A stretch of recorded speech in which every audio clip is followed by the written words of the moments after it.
E o que significa dizer que as expressões da sexualidade são múltiplas? Significa que não há uma linha reta, não há uma direção única, um caminho linear, né? Isso é muito fácil de pensar se a gente ouve sobre as histórias humanas, né? A nossa profissão, a psicologia, ela nos leva como longe de uma linha reta, né? A nossa história com os nossos desejos, as nossas atrações, os nossos encantamentos, as nossas paixões, os nossos interesses, os nossos tesões, os nossos prazeres, os nossos amores, os nossos carinhos, os nossos, né? Longe de ser uma linha reta, é um zigue-zague, né? Um zigue-zague imenso. Dos momentos da vida em que a gente vê como nada é simples, como o príncipe salva a princesa e são felizes para sempre, é quando a gente vive os primeiros sentimentos por outra pessoa. Sejam esses sentimentos de excitação corporal, sejam esses sentimentos de uma fantasia, de se imaginar junto, sejam os sentimentos de ter uma companhia que a gente quer estar perto cada vez mais, a gente vai percebendo como é enigmático. Nós mesmos não entendemos muito bem o que é que a gente está sentindo. E entende menos ainda o que é que a outra pessoa pode estar sentindo também. Né? Se existe uma coisa que povoa as nossas experiências nesse campo, são as interrogações. Né? Não tem uma receita que a gente possa seguir, uma fórmula que a gente possa aplicar, não tem um mapa, não tem. Né? A gente se vê ali sentindo algo por aquela pessoa que a gente não sente pelas outras, vivendo algo na presença daquela pessoa, na companhia daquela pessoa que a gente não sente por outras pessoas, mas não é fácil de explicar. Na verdade, não sei nem se é possível explicar. Embora não seja possível explicar, né, nesse campo, acho que nós profissionais da psicologia é um dos campos que a gente mais recebe demanda por explicações. Né, as pessoas dizem assim: o que é que faz com que um homem se apaixone por um homem? O que é que faz com que uma mulher se apaixone por uma mulher? Né? E aí a gente pode lembrar um pouquinho da nossa aula passada, porque às vezes vem concepções assim, a expectativa de uma linha reta é tão forte que às vezes as pessoas falam assim: nossa, eu conheço uma mulher que está gostando de uma mulher, isso quer dizer que ela não quer mais ser mulher? Né? Ah, eu conheço um homem que ele não é assim masculino como se espera de um homem, isso quer dizer que ele gosta de homens? Né? É uma confusão entre quem as pessoas são, como elas se expressam, que interesses elas têm e de que pessoas elas vão gostar. Né? E aí eu me lembro de uma carta que Freud recebeu lá na época dele, né, em que a ideia de que o único modelo correto era a família para o casamento, para ter filhos, né? Uma mãe disse: eu queria entender, eu acho que o meu filho pode gostar de homens, o que pode estar acontecendo, né?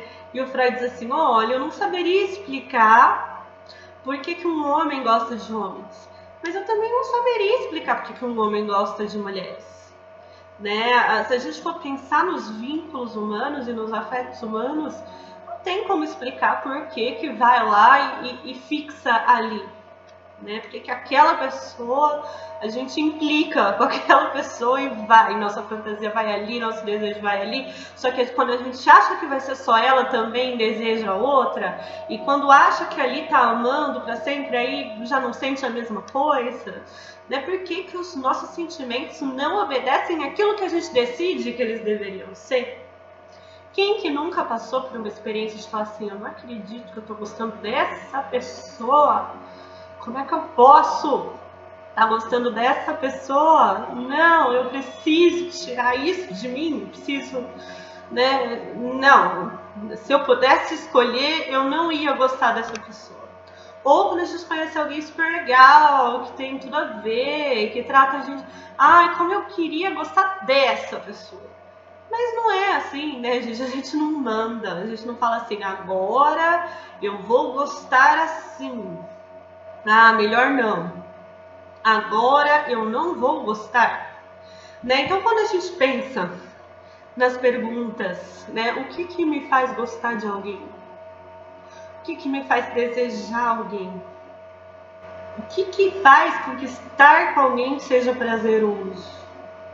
Por que que quando eu tô perto de uma pessoa, isso mexe com o meu corpo, mexe com as minhas reações de prazer, de excitação? Né? Por que que eu amo tanto essa pessoa? Por que que eu não amo essa pessoa? Né? Essas perguntas a gente não sabe responder. Né? E as formas como as pessoas criam para viver essa multiplicidade de interrogações também são muitas.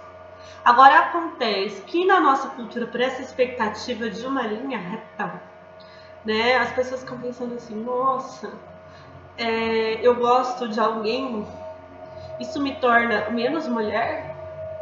Isso me torna menos homem? O que é que me faz ser homem?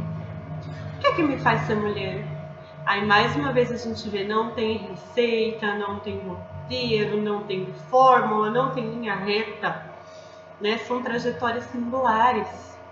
Na aula passada, quando a gente falou de identidade de gênero, né? Lembrando que identidade de gênero é uma coisa, orientação sexual é outra coisa. Mas quando a gente falou de identidade de gênero, a gente falou como esse tornar-se mulher, tornar-se homem, né? Não existe um modelo. Vai acontecer de uma forma muito singular na história de cada pessoa e de formas muito múltiplas nas experiências humanas.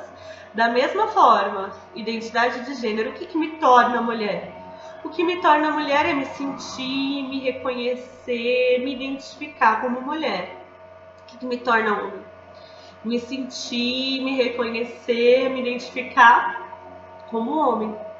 Da mesma forma, né, se eu me considero, se eu me nomeio como heterossexual, como bissexual, como homossexual, como assexual, isso tem a ver com esse processo de tornar-se. Então, nesse meu percurso, né, quais foram os meus desejos, minhas fantasias, meus afetos, meus envolvimentos, os meus prazeres e os meus vínculos.